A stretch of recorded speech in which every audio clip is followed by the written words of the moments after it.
Quelle définition peut-on donner des Outre-mer européens? Alors, ce sont des territoires qui appartiennent à un État de l'Union européenne, mais qui se trouvent à bonne distance du continent européen. En fait, ce sont les restes des empires coloniaux européens. Alors, il y a 6 pays européens qui sont impliqués. Donc, l'Espagne avec les Canaries, le Portugal avec Madère et les Açores, la France avec son Outre-mer, les Pays-Bas avec toute une série d'îles antillaises, les Britanniques, le Royaume-Uni avec toute une série de PTOM, très variés, dispersés à travers le monde. Et enfin, on a donc un Outre-mer danois, le Groenland, qui se trouve donc à bonne distance du Danemark. Quelles sont les principales caractéristiques de ces territoires? Alors, la première caractéristique de ces territoires, c'est qu'ils sont très majoritairement insulaires et globalement de petite taille. Ce sont des territoires tropicaux également, donc soumis à un certain nombre de contraintes, et en particulier de risques spécifiques à la zone tropicale, avec le risque cyclonique.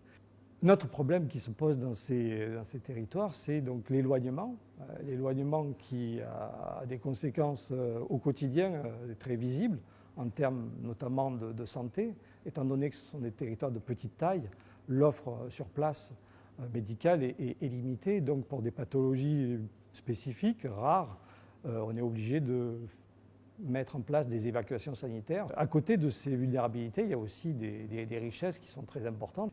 On a de grandes destinations touristiques dans cet outre-mer. On a aussi une ressource qui est très importante, qui est le sous-sol de ces territoires. Ça peut être l'or de la Guyane, ça peut être aussi le nickel de la Nouvelle-Calédonie, à peu près le 5e de la réserve mondiale en nickel. On a aussi une ressource qui est très importante, c'est la ressource de pêche. Et c'est peut-être ces ressources qui expliquent en premier pourquoi ces territoires sont restés sous domination européenne. C'est la première raison. La deuxième raison, c'est cette géostratégie qui fait que certains territoires ont des situations particulièrement intéressantes. L'éloignement est aussi une source de difficultés. Je pense en particulier pour un État assez centralisé comme la France, où on a besoin d'une synchronisation de certains dispositifs, en particulier les concours nationaux. Le décalage horaire impose, par exemple, aux candidats qui passent ces concours en Polynésie française ou en Nouvelle-Calédonie de composer en pleine nuit. Et une autre anecdote, c'est les élections présidentielles.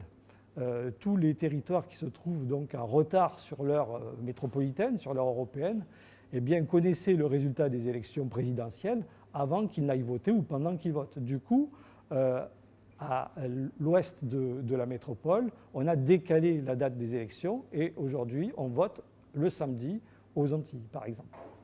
Quels seraient les avantages d'une meilleure insertion des départements français d'outre-mer dans leur environnement régional? Oui, alors il faut d'abord faire le constat que les départements d'outre-mer sont des départements qui fonctionnent uniquement avec la métropole, la relation avec l'ensemble régional, le contexte régional, la relation avec d'autres pays, qu'ils soient des pays européens ou avec des pays d'autres continents, est très faible. Le cordon ombilical avec la métropole est très fort et même ces départements d'outre-mer ont eu tendance à se désinternationaliser au cours des 30 dernières années. Le rapport Vlody de 2016 fait ce constat et donne des préconisations pour faire évoluer cette situation. Mais il est extrêmement difficile de faire évoluer cette situation parce que c'est remettre en question tout un système économique qui repose sur des transferts publics qui font aujourd'hui fonctionner les départements d'outre-mer. Ce qui est différent d'ailleurs dans le reste de l'outre-mer, dans les collectivités d'outre-mer et en Nouvelle-Calédonie. Oui, alors les bénéfices pour les départements d'outre-mer d'être mieux intégrés au contexte régional et au champ mondial, ça serait du point de vue métropolitain de réduire les transferts publics.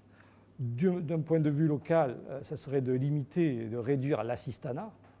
Et ça serait aussi de développer certains secteurs qui aujourd'hui ont une croissance inhibée.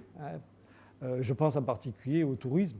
Le tourisme qui aujourd'hui est dominé dans les départements d'outre-mer par la clientèle métropolitaine, alors que c'est un petit peu une aberration compte tenu de la distance.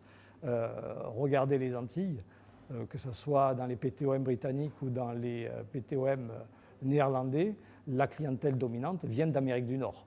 Or, en Martinique ou en Guadeloupe, les Nord-Américains sont très minoritaires. Donc, ouvrir ces départements sur le reste du monde, c'est avoir une nouvelle clientèle, un flux touristique important.